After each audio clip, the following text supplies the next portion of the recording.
Hi, everyone, and welcome back to the weekly MMA Cycles Market Update. This is Gianni DePocio, your host. It's Wednesday, so it's time to review the market activity of the week thus far and how it might unfold into Friday. So let me go ahead and share my screen here. We will start off with the Dow Jones.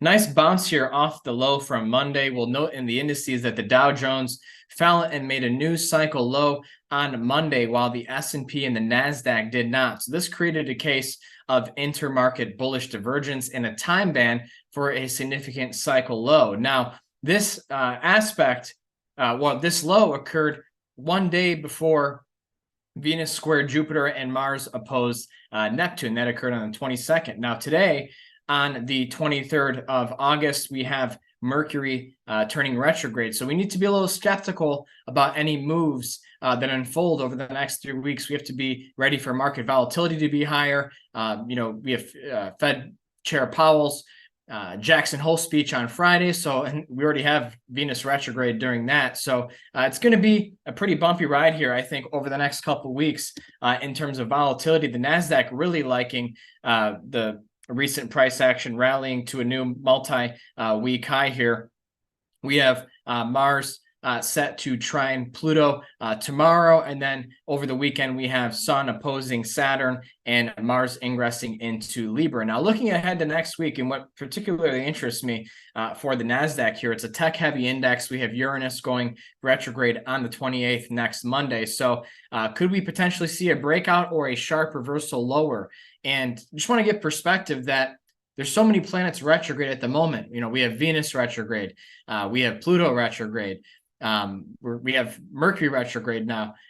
Uranus is about to go retrograde. And then on the 3rd of September, Venus goes direct. And then on the 4th of September, Jupiter goes retrograde. So a lot of planets changing directions in this time. So we need to be alert for changes in investment themes going forward. Let's take a look at cryptocurrencies. Bitcoin catching a nice bounce here. I really like the fact that Bitcoin did not take out this low from June 15th. The fact that Ethereum did is a bit of an ominous sign, especially considering that Ethereum could be later in some of its intermediate term cycles compared to Bitcoin.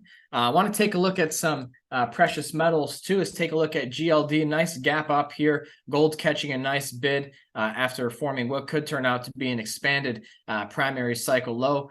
We have to be alert for once Mars goes into Scorpio in a couple months. That tends to be a pretty seasonally bullish time for gold. Let's take a look at TLT long-term treasuries. Really nice bounce here. We had some bullish divergence in price in the RSI indicator, but noted more so anecdotally that whenever Venus forms a hard aspect to Jupiter, we tend to get important reversals in the treasury market. And that's happening once again as this low on the 21st happened one day before Venus squared Jupiter.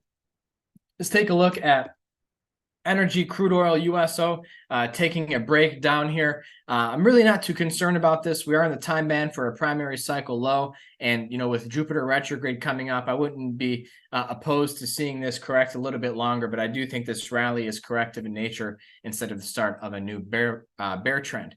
I also want to take a look at the home building ETF. Nice bounce here off of a higher low. This is looking pretty constructive overall.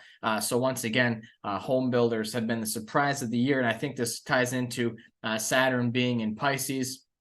There's been a lot of confusion in the real estate space, people expecting prices to go down, but it's really been a bifurcated market with the new home segment doing much better than existing sales. So that's pretty much all that I wanted to review with you today. Thank you all so much for watching. Couple of brief announcements. We do have the Shanghai report that was just published this past Monday for anybody trading the Asian markets, especially China, Shanghai. I would highly recommend that you check that out.